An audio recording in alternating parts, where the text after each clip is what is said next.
You're used to being the dude in the background, you do your job and you get out, you're a session dude or whatever. It was interesting to be on the other side of everything. That was really cool. And, just kept thinking that how weird it was that this particular record that we wrote brought us here. Just 7 dudes having fun on a WhatsApp group, throwing riffs at each other, and we sort of somehow, with like imposter syndrome wali vibe bhi thodi hoti hai. Oh, मैंने fool कर दिया साहब वो अपनी crap के साथ. But it's surreal. You don't expect whenever you're making something, you're super critical of it and you think certain things of it. But that's not how everyone else sees it, maybe, or you're just too close to it to sort of see the potential or whatever.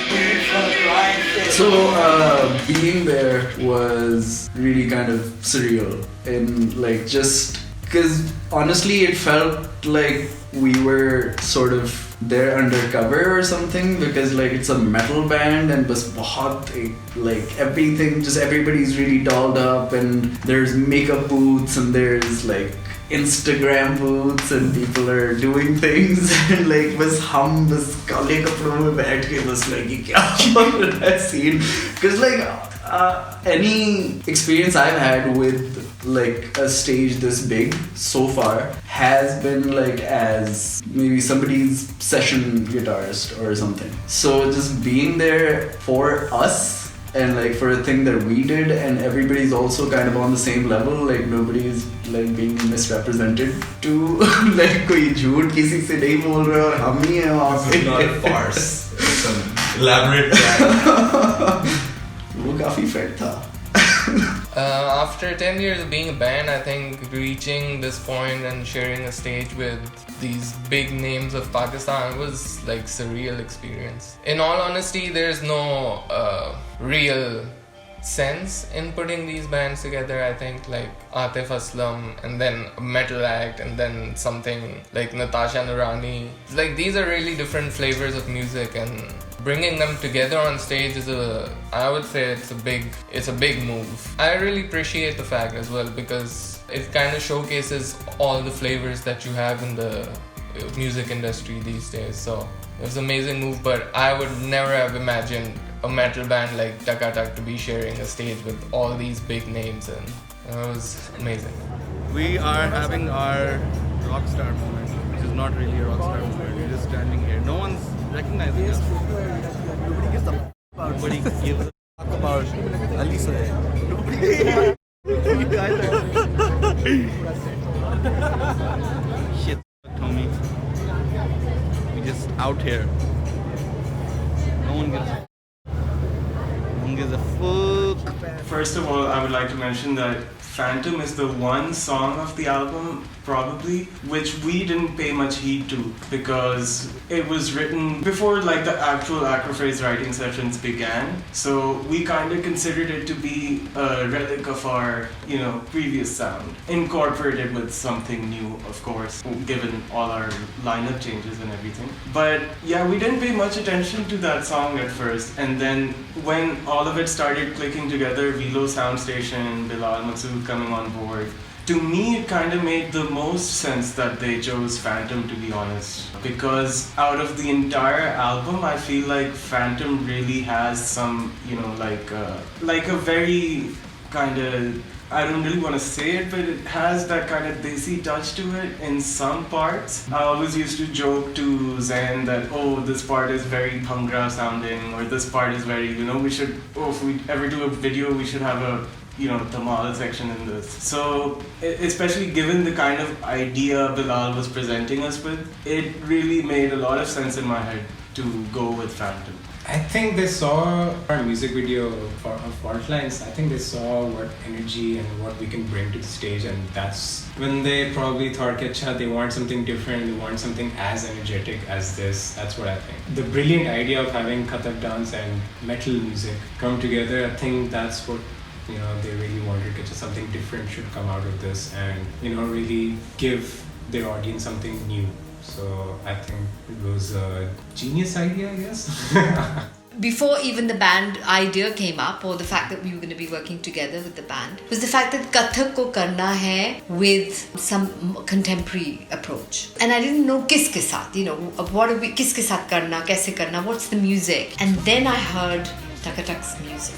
First of all, I didn't know what to do. I'm not saying that the sound was new to me, but the fact that how do I, in the first response, do my Kathak to this? I could hear stuff, but not clear enough. Every day, all the time, this was playing in my house. And everyone was like, and my taste of music changed or what?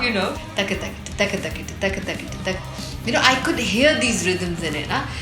That's when I started getting into creating it and choreographing it and just spending time in the studio with it. And then I just fell in love with it. If I listen to Takatak's music, especially the piece we did, and I think about, okay, the kind of music I've heard, what makes it more kind of close to my soul now is there is an Eastern aspect in it, that Pakistani feel that comes out in it. Even though it's pure metal in itself, I'm not saying this, but there is a sense of soil. This is all chaos and totally one end, and Kathak is graceful and soft and petite, and how they come together. And you know what that makes me? That's the balance. Because I think with all of this, to have something soft against it was a very intelligent decision coming from Bilal's side. To think, okay, the feminine it formed. It was not choreographed in a feminine way, yet the form is feminine, but the movements were strong. I kept with the movements supporting what strength and I felt in the piece. So that was what I was connecting to. The masculine part, the bold, for me, power.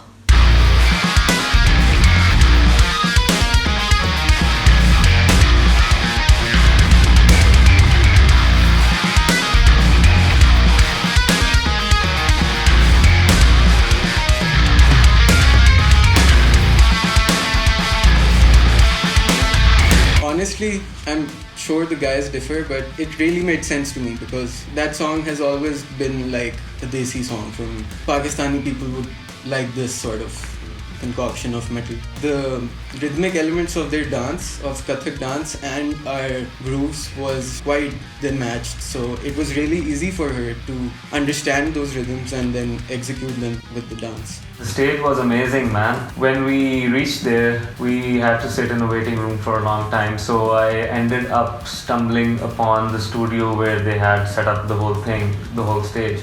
And I think Shamoon Ismail was performing at that time. And I saw this massive stage with these crazy lights and this gigantic panel of LEDs. Like there was this screen which had some really cool animations, colorful, vibrant. I was a little skeptical, like what will they do with us? But when I went there, because none of us knew what they had planned for us in that department, like for the whole look and vibe they had thought for us. So when we went in there as a band for our performance, the whole thing had completely changed and it was amazing. I mean, they had this theme of red and black.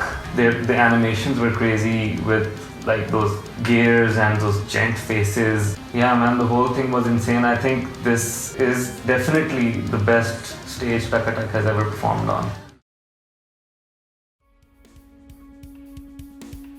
what I'm most proud of with this group of like people is that we did not have to change, you know, one bit, and it just stands true to the fact that just whatever you do it well, do it if only if you know, enjoy it. And that's what we've really done with the band. We've never really had any aspirations of, you know, pleasing people or singing in a certain language or, you know, changing the way we look or whatever. It's just been about what we like hearing, and it's just awesome to see hard work sort of pay off in unexpected ways.